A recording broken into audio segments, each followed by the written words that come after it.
muted. There we go. Unmuted. Hey, everyone's going.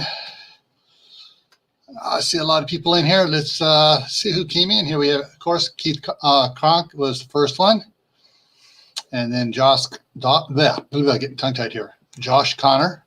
Then we had Michelle P. Then we had Courtney at Wide Family Farm. Michael 58. And Courtney's husband, Dustin. Scroll on down here. Oh, we got Teresa and Lee at Stringfield Ridge Farm.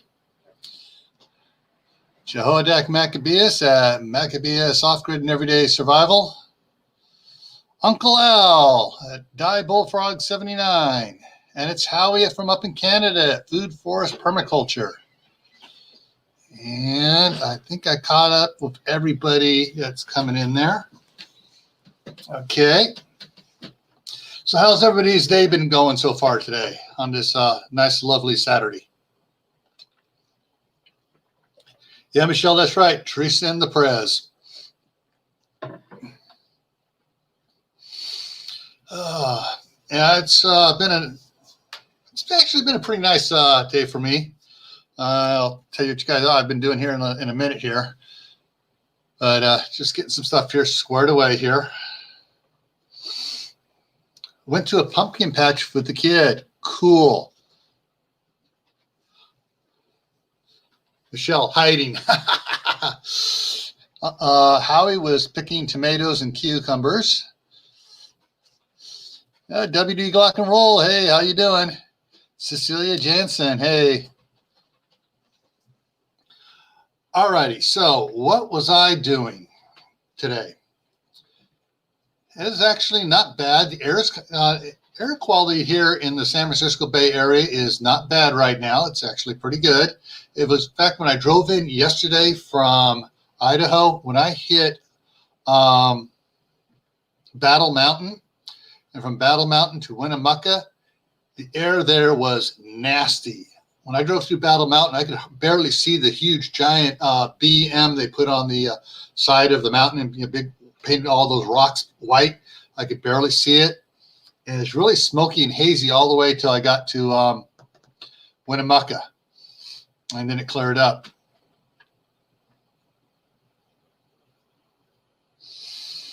All righty, let's see. Still babysitting a fussy little fellow. Cool. All righty, so let me switch something up here. And so, how did I spend my birthday? Let's see if I get this to work right.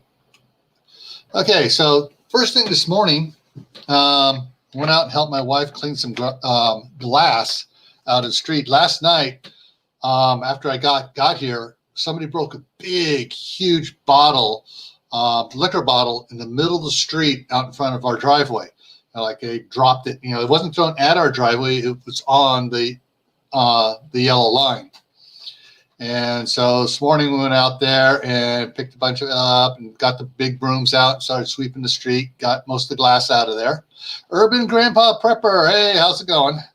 Steve, Corsair Trainers, hey, I'm in California, Steve. And so we got all the glass cleaned up, and then I went to work in the back in my wife's little orchard in the back. And there are a couple T-posts in there that she had in there from some other trees that she was been trying to get out. So I got out the big pry bar and the chain and some blocks and pried them out with a bit of work. Then I picked some strawberries out of front. She says she hasn't been able to pick all the strawberries. So I went out there and I picked a bunch of strawberries. And then I got done doing that. I started baking my birthday cake. I've baked my birthday cake since I was 16. And the cake I make is a spice cake, and I make a frosting. You've been monitoring me since I hit the border. Yeah, but my drones took out your drones. Steve, hey. La Farm. Hey, how's it going? And so my frosting I make for my spice cake is a cinnamon frosting. And this time I did it up a little bit. I added a little maple flavoring to it, so it's a brown. It's a cinnamon maple frosting on a spice cake. And then off and on throughout the day, I've been working on book 2 of Against the Wind, and I got about 15 pages written today. Which, you know, the one point that I was in a zone, I was just typing so fast. I got to go back and do a spell check now. I know I screwed a lot of stuff up. Hey, fishes and loaves, how's it going? And while I'm thinking about it, guys, since I was working on the book, just to let you know, until midnight tonight is your last chance. If you want to get one of these 3 books, the Scout and the Ninja book 1, Against the Wind book 1, or the Family Compound series book 1, email me. My email's at the bottom of the description there. Email me and tell me which one of those ones you want, and I'll send you one. Okay, so let's go on here. So yeah, those are the 3 books. Once again, to clarify.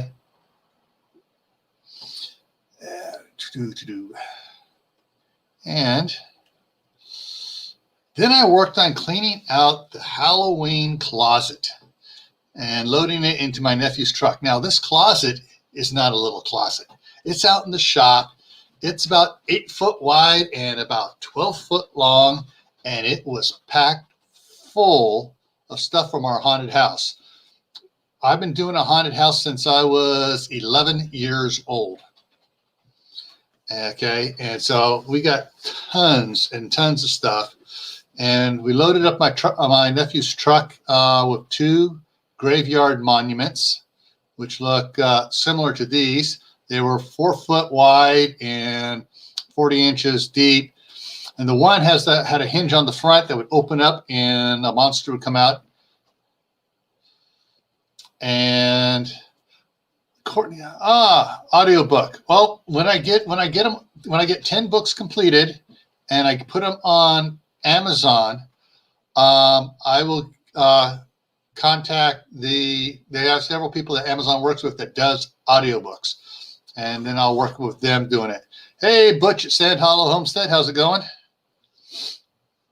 Thanks for the update, Uncle Al. 16 watching, only 11 likes. Oh man, sorry guys, I'm trying to make it good for you. But the front end opens up, and whatever kid or teenager is playing the monster comes screaming out of the monument at the people coming through our haunted house and scares them. And the other one looks like one of these ones here on the left. And basically the top opens up and it comes up and there's a demon coming out of the top of it. And so we loaded those 2 on his truck. And then we loaded the one that had the front open up. We filled it full of a whole bunch of things. We had a couple of glass heads in a glass jar, like Madame Leota from the Haunted Mansion. One was a little box thing set up that looked like a fortune teller, or she had a little skull and a globe in front of her, all animatronics. Loaded those up in there, and we put it in there, and loaded up a whole bunch of old-fashioned chandeliers that look like they have candles on them, but that it's electric. So we loaded that up in there, and he's coming back for another load, and I'll show you what he's coming back for here in a minute. I saw a question there. Back up. How much room does it take?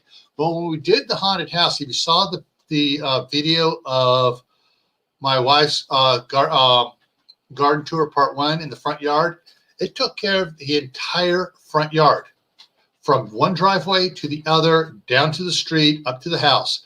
Then, if you saw the video where I replaced the fence along the side of the house, that entire paved concrete area up the side of the house was part of the haunted house as well.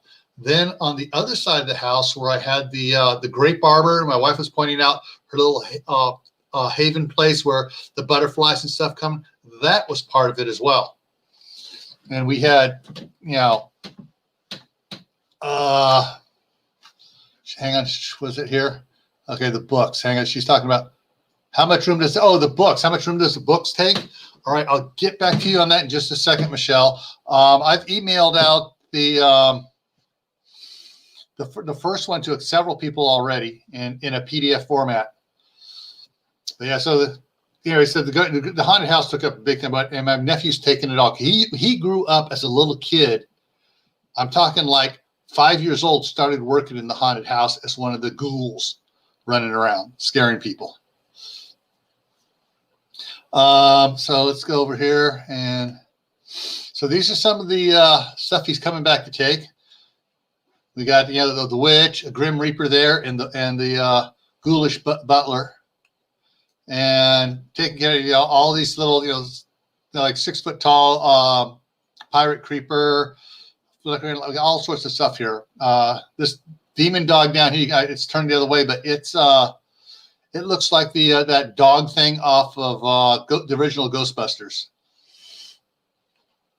And then we got some. They already took 3 of these skeletons already, and he's got another one. This one sits up in the cage, and it's animatronic. The skeletons all talk to you. You walk by, and they make cracks about, you call that a costume, and stuff like that.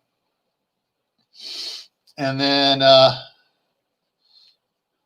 this is looking into the room. This thing was packed so tall, so full, I could not walk all the way to the back. I had to take stuff out every time I wanted to get in there. But the cabinets on the bottom here were full of fog machines. He took almost all but one of them. All the stuff I had piled up on the shelves here in the back on the side. Yeah, there was stuff all piled up around here. These are some of the ones I'm keeping from the pirates. I kept the pirate stuff, but it was packed in so tall you couldn't even tie it in. You couldn't see them with all the boxes and everything. And then headstones. We had tons of headstones. He already took a bunch of the rocking headstones, the talking headstones. Hey, it's Will at Just in Time Prepping. Formerly known as Just in Time Prepping, now known as JIT Preparedness Info.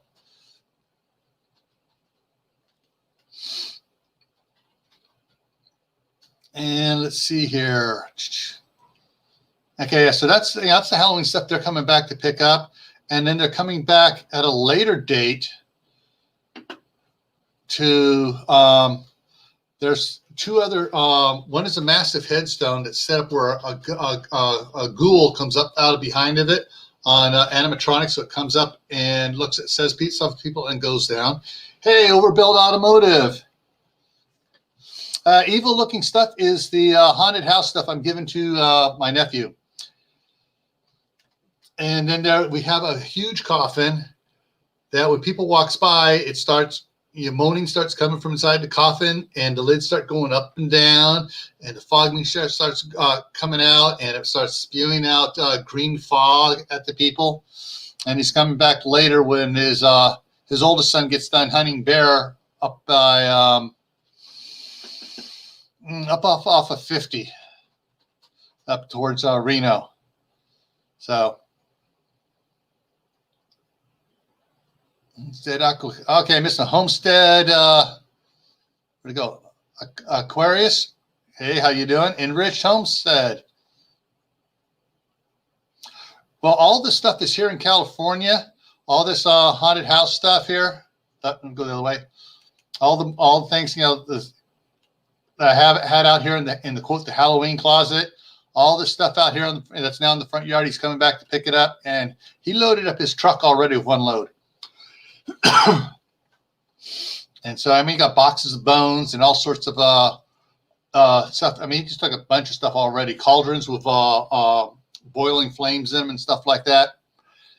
Thank you, Kaylin. And so he's coming back to pick all these guys up and take them over to his house out in Manteca, because they work with the school, and they do a haunted house at the school, and they'll set up their yard as well. So that's what we did a lot of the day. I got that stuff ready for him to pick up and go, and then I made my cake. But yeah, it's my brother and I started doing the haunted house when I was 11. My brother was 9. Our first thing we did was a mad scientist room we set up in our front yard down in Southern California, and all but 1 year. From the first year we started when I was 11, we have run the haunted house, and the last year that we did it over on my parents' property, we ran it Thursday, Friday, Saturday of Halloween. We ran it Thursday, Friday, Saturday before Halloween. And every night there was a line 3 blocks long to get into it. We had 5 tour guides that would guide the people through it. People just don't walk through on their own because they walk through it. They were told a story. We had stuff going on. We had Dracula's magic coffin where they go into the room and here's a coffin up against the wall. It's open. It's all got all the nice black liner in it and everything else. And the guide's talking to the people, his back to the coffin, talking about this is one of our most famous guests here at the Spook Alley. He's been here for a long time. He turns around and he goes, "Oh man, Dracula did it again. He left his coffin open." He takes hold of the door, and as he closes the coffin, just as it's about ready to close, the back of it opens up, and Dracula comes flying through, knocks the lid of the coffin out of the guy's hand, and jumps out at the people. So they thought the coffin was empty, and they're seeing him close it. It's not even closed yet, and Dracula comes out. We had college boys, 2 of them on the Diablo Valley College football team, scream like sissy girls and dance, doing the cootie dance. It was hilarious. I was the guide on that one, and I almost wet my pants laughing. It was so funny watching these big, tough football players scream like sissy girls. But Overbuilt Automotive, basically what we did, we poked fun at it. Okay. We just poked fun at how big and bad, the creepy stuff was. And we made fun of it, made people laugh and scared them. All right. So that's what I've done, doing today. I got my cake here. We're going to be having cake in a little bit here. And my nephew's coming back. He should be back here in the next 20 minutes from Manteca. And then we're going to load up the rest of the stuff. And it's already getting dark outside. So, but anyways, so is troll in the house. Monitors, use your hammer. Trolls in the house. Who's the troll? I'm trying to see who the troll is. If you're thinking it's Overbuilt Automotive, he's been around for quite a while. He's not a troll.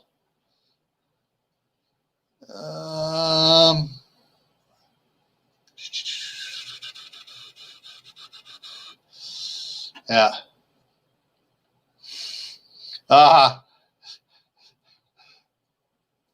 right. Teresa says the worst one I went through had a chainsaw. Done me and don't. Idaho misses me. Well, I'll be back in about a week.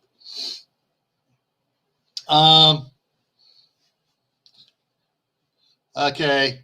Uncle Al's working on it. Okay.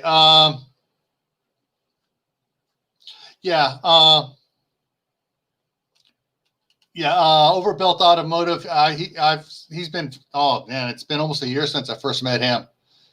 Yeah, he doesn't come in all that often, but he's a good guy. He's just being a little concerned. Don't worry about him. He's good. Actually, go check him out. You'll see what I mean. What was I going to say here? Oh, when we were doing it over on my parents' place, my dad was the gatekeeper out front, and he'd be collecting the donations for people coming in. My mom was Madame Leota, and that was the first room they went into. And so my brother and myself, 2 of our cousins, 2 kids across the street when we first moved back up here from Southern California, were helping out. Then a couple of kids from church. Then we had all of a sudden we had like 20 people from church coming out, the youth coming out to be in it. And we had Michael Myers, we had Freddie, we had Jason, we had Frankenstein. We had a Frankenstein table that my brother and I built that was totally automated.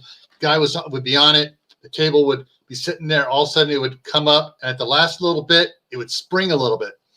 And the guy on the table was 6'4", a teenager. And he had on a stuffed Frankenstein costume. And we stuck newspaper coming out around the gloves over the hands. So everyone sees newspapers sticking on hand. Oh, that's fake. That's fake. They're all laughing and stuff. All of a sudden he comes up and he starts walking towards them. And they're like, oh, crap, it's real.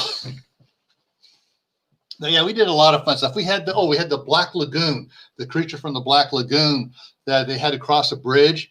And my dad worked at a place where they changed out all the pneumatics for the plant every year. And so he'd get all the stuff they pulled out, all the old stuff. He'd fix anything up broken. And so we had tons of stuff on pneumatics. And we had that bridge they walked across on pneumatics that would power down 6 inches. Boom. And when it powered down, the swamp in front of it had air hoses from it. So all the air that exhausted that was holding the bridge up when it dropped down would blow water up in front of them. And out of the water, we had a cylinder in there with a creature to come out of the water. Scared the living bejeebers out of more people. No, we did not do Chainsaw Massacre. We never did. Yeah, Jason never dies. No, but he was kept behind a big sheet of plexiglass. It was funny. We had this hallway that was about 3 foot wide that they had to go down. And in the hallway, we had made out of 4 foot sheets of plywood built with 2x4 panels, so that we just bolted it together and took it down every year. But in the middle of it had like a little window thing and a little box there, and had a skull, a goofy face here. And they looked at different things. And they got to the end of it. There was a big 6 foot by 6 foot plexiglass window in there. And on this other side, we had a step screwed onto the side and a handle up high. So whoever was playing Jason or Freddy or whoever would be back in there would be standing on that, hang on to the handle with their back up against the wall of the tunnel, so they couldn't see him. And we had stuffed dummies down in there all around and stuff that looked like they'd been slashed and all chopped up. And everybody could be looking up in there. The tour guide would have a flashlight and shining his light down in there. And everybody looking, going, oh, what's going on? Okay, what's going on? All of a sudden, he would swing around and almost do like a face plant against that plexiglass with a knife in his hand. And just go whap up against it. Oh, yeah. They were trying to crawl through the wall behind him. But, yeah, we stayed away from gore, bloody gore. Like we had the bodies out there, how you can buy the foot or whatever that it looks like it's been chewed off, the broken off. That's about the goriest thing we had in there. Everything else though was we kept it kind of simple. We the one coffin that we had, which we called the 4-way magic coffin. People would walk up there. We get a little kid in the group to come over, wave his hand over the coffin, go abracadabra. The coffin would slowly. It takes about 10 seconds for the coffin lid to open up. Let me go ahead. So lid up for the lid to open up. Once it opened up, a guide would get everybody to come up around and look into it. And here's a body in there. It's starting to deteriorate a little bit. And all of a sudden, the chest starts going boom, boom, boom, boom, boom. It looks like the heart's beating in the chest. And they're all going, he's still alive. He's still alive. Nah, he's been dead for 30 years. And the heart beats. All of a sudden, it sits up. It's animatronics. All right. This is, it sits up. And then it turns its head and looks at him, and the jaw opens on the skeleton. Yeah, that was good. And then we had witches that were making eyeball soup and all sorts of fun stuff. Everything on it. Am I missing anybody in the side chat here? Trying to keep it. Horror movies, the first two Friday the 13th were okay. The first two Freddy's, nightmares were okay. Halloween, the first one was good. The third one was okay. But I like the classics, the old Dracula, Werewolf, Bela Lugosi, Boris Karloff, Lon Chaney. Those guys were great because that stuff was in black and white. The lighting on it was fantastic and really made the shadows work. And yeah. So the characters always defy logic, walk towards the shadow in the woods, squeaky door. Yeah. Yeah, I know some of those movies, it's like, I just didn't completely, it's like, no, You don't scream and run into the room that has all the chainsaws. No, you don't. But, a lot of the stuff we did, we had a lot of soundtrack stuff. We had, I'd gotten from when I lived down in Southern California. I got the soundtrack for the Haunted Mansion, and we used a lot of that in there. Our graveyard had it was like the graveyard from the Haunted Mansion. You had, ghosts moving, teeter-totters going, headstones rocking, stuff like that. And it was fun. But anyways, all this stuff, is going to my nephew. That's what we loaded up one truck, and he's coming back here in a little bit to get the rest of that stuff. But, yeah. Back from the attic. All right, Uncle Al. Yeah. But, we had some really good stuff there. It was good. Let me get something here. I got something in my eye. Can you guys see if I got something in my eye here? There we go. I see you guys now. That was as the guide. I had these fake eyes, and I put it in like this. And sometimes I'd have both of them, and I could barely see out just enough around the crack to see where I'm going and stuff. And I'd go out and meet the group out front. I'd be talking to them and doing stuff, and the little kids go, "Your eyes look weird." Well, tell you what, let me get a better look at you, kid. Parents, just thought that was funny to watch their little tough boys go, "Ah!"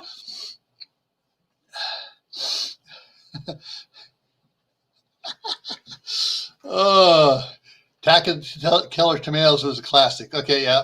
And so was Little Shop of Horrors. All right. So, Michelle, you want to know how big the books were. So give me a second here. Let me bring it up if I can find it here. Okay, so the Against the Wind, the PDF of Against the Wind book is 1,517 kilobytes. Not bad. And let me go over here and look at the other ones here and bring them up. Family Compound series. Family Compound book 1 is 611 kilobytes. And the Scout and the Ninja book 1 it's the big one. Scout and the Ninja is 2,500 kilobytes. However, I mean, it's that one's big, long, but it's one of my favorite part ones. But the one thing I want to warn you about is, guys, if you think you're a tough guy, get ready for a love story in there. Dark Shadows, Barnabas Collins, yes, the ultimate vampire, and his cousin Quentin Collins, the werewolf. Yeah, I had tutoring for math as a little kid during the summer when we lived in Tujunga, California, and I would go from the pool over to the lady that was tutoring me, and I'd get there a little early, and she'd have me sit in the other room while she tutored someone else. And she'd put on Dark Shadows for me to watch. So that was cool.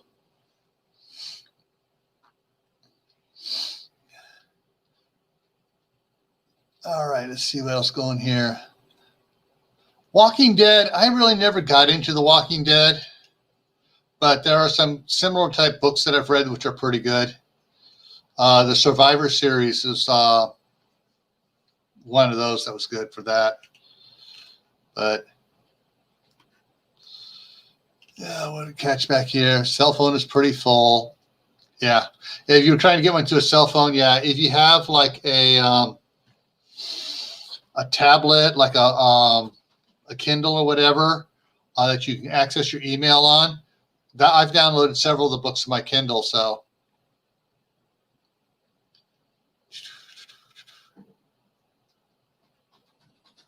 No, I don't. I keep this thing cleaned out, and I'm the only one allowed to touch this.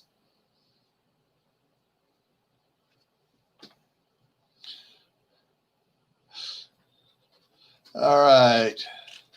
So anyways, that's what my birthday's been doing so far. And I hope everybody's had a lovely Saturday here, September 26th, 2020. And hopefully the year gets better. Oh, okay. Everything's jumping. Let's see. Crazy enough as it is.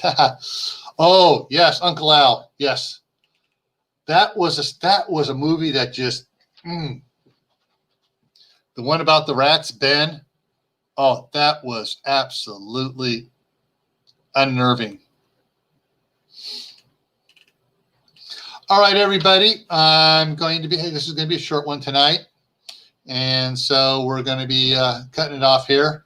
And I just need to check one other thing here real quick so I can just remember something here. Wrong with this one. Where is it here? There it is. All right, so put this over here. All right, so Tuesday is going to be, on Tactical Tuesday, is going to be, why should we prepare? Is it worth the bother? And then next Friday, we'll be dealing with family members that don't think like you do as far as preparedness goes. And so we're going to be talking about that on the next Friday. And then I added in, so that was a change up from before, because several people asked that one be moved up on the schedule, dealing with family members that don't think like you. And just looking here, because I added some other ones in it here. Backpacks on October Tuesday 27th. The right backpack can make a difference, whether it's bugging out or just hiking. And Tuesday, November 3rd, Election Day. The topic is Election Day, the end of the world? And we're just, hopefully we'll have a good time, throwing around political jokes, guys. And that's basically, that one's going to be as a political joke night. And then I added up here, Tuesday, November 11th is the day before Veterans Day. So we're going to talk about ways to honor our vets on Veterans Day. And then Tuesday, November 17th is being mentally prepared. This is a suggestion from one of you guys out there. Being mentally prepared for losing a family during, he said SHTF, but it could be just any type, the wildfires. It could be something that's not a total full-blown national disaster. It could be, hurricanes, stuff like that. Hey, Christy Betts. Hey, how you doing? Mary Beth, how you guys doing? So, yeah, so that's what's coming up here. Thank you, Homestead Aquarius. And so, yeah, we're going to be keeping this a little short and covered what I did today. And my wife made me, asked me what I wanted for dinner, and she made me chicken Florentine. So had that for dinner. And I got a spice. Hang on, let me show it to you.